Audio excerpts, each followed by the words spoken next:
Hello, everyone. This is a summary of the study I did for Nutrition and Dietetics 2, 734, The Influence of Nutrition Education on Students' Motivation and Behavior to Eat Healthy.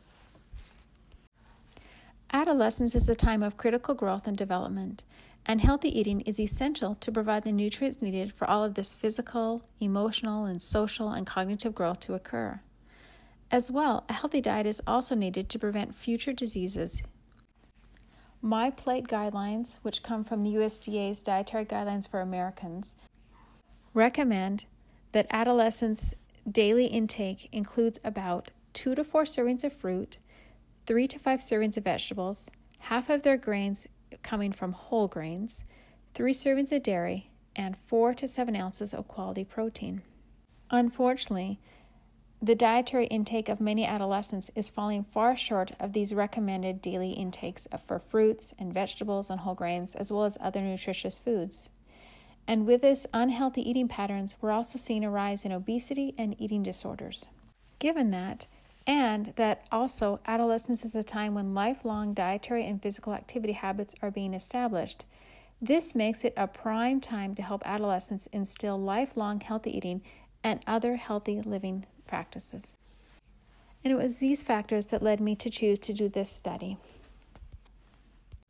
The driving force behind this research were these questions. First, do nutrition classes for middle and high school students increase their motivation to eat fruits and vegetables? And then does this result in an improved intake of fruits and vegetables? And the last question, how do the diets of the FIT participants compare to their peers within Minnesota and nationally within the United States?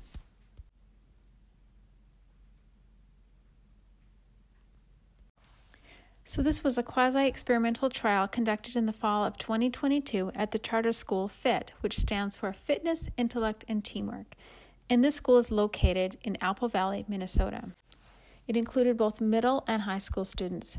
The middle school students from grades 6 to 8 received 4 nutrition classes, and the high school students received 10 nutrition classes. I covered more topics with the high schoolers, and I was able to do more activities to reinforce what I was teaching. In order to measure the effect of attending the nutrition classes or the nutrition intervention, the participants in the study filled out 3 questionnaires just prior to attending the first nutrition class, and then after completing all of the nutrition classes, the students filled out again the same 3 questionnaires, and that allowed me to compare the pre and post values to determine the effect the nutrition intervention had. Results. As you can see in Table 1, there was no increase in motivation to eat healthier after attending the nutrition classes. In terms of dietary behaviors, the REAPS did show a significant improvement in the participants' overall assessment of their diet after they attended the nutrition classes. However, the YRBSS, which measured specific intakes of fruits and vegetables, showed no significant improvement after participants attended the nutrition classes. All right, Table 4 on this page shows the median intake per week, just to get a better idea of how these participants were eating. So pre, they were having 1.1 to post 1.3 median daily intake of fruit. And then vegetable was a little bit higher, 1.4 pre to 1.6 post median daily intake of vegetables. Again, this wasn't significant, but it was definitely a move in the right direction in terms of they're eating more fruits and vegetables as measured by the YRBSS. And then table number 5, what I did is I took a percentage of how many of the participants were eating 3 or more servings of fruit a day, or for example, 1 or more servings of fruit a day. And so just to kind of give you an idea of where most of them were. I used this data then to compare to the Minnesota data as well as the national YRBSS data. And I'll show that on the following slide. When we compare the post-intakes of the FIT participants to other youth in grade 9 in Minnesota from a survey done in 2022, this shows that the intake of FIT participants is higher both in fruits and vegetables. This table compares the FIT participants' post-intake of fruits and vegetables to other high school students nationally within the United States.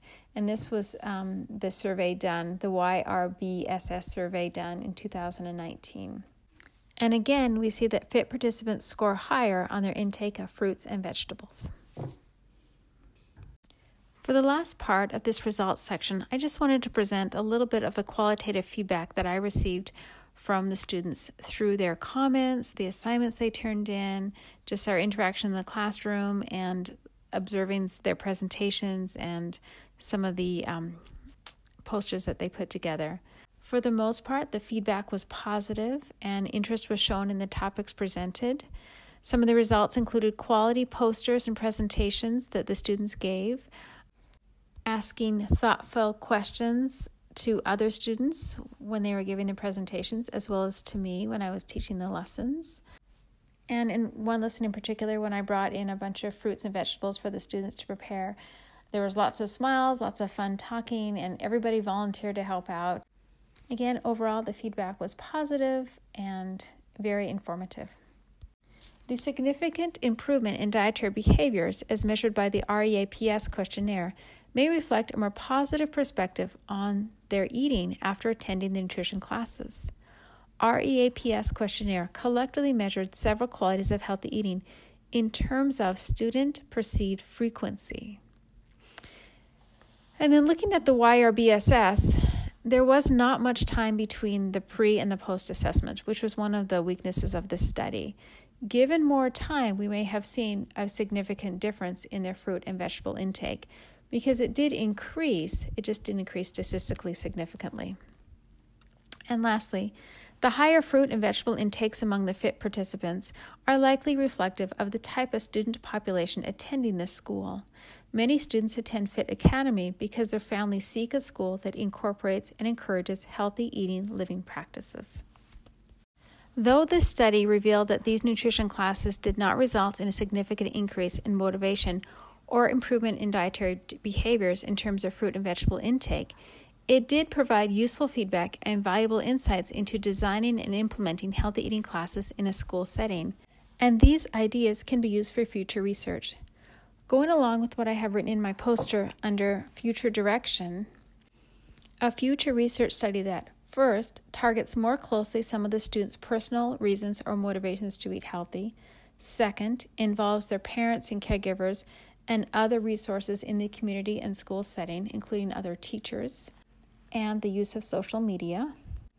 And third, addresses any limiting beliefs the students might hold about their ability to prepare and eat healthy foods, which might include having access to healthy foods as well as the know-how as to how to actually prepare snacks and what healthy snacks are.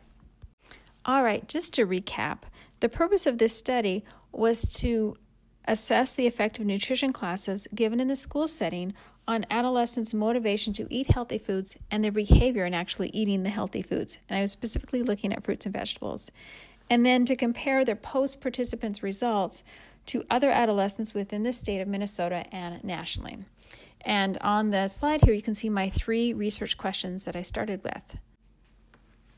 Though this study revealed that these nutrition classes did not result in an increased motivation to eat healthy or improve their fruit and vegetable intake, it did provide useful feedback that can be used to improve upon further nutrition intervention studies aimed at improving the dietary behaviors of adolescents. In terms of question 3, the results revealed that the participating Fit Academy students consume more fruits and vegetables than other students in Minnesota as well as nationally. And in conclusion, nutrition classes offered in the school setting have the potential to have lifelong positive health benefits on the adolescent. Thank you for listening.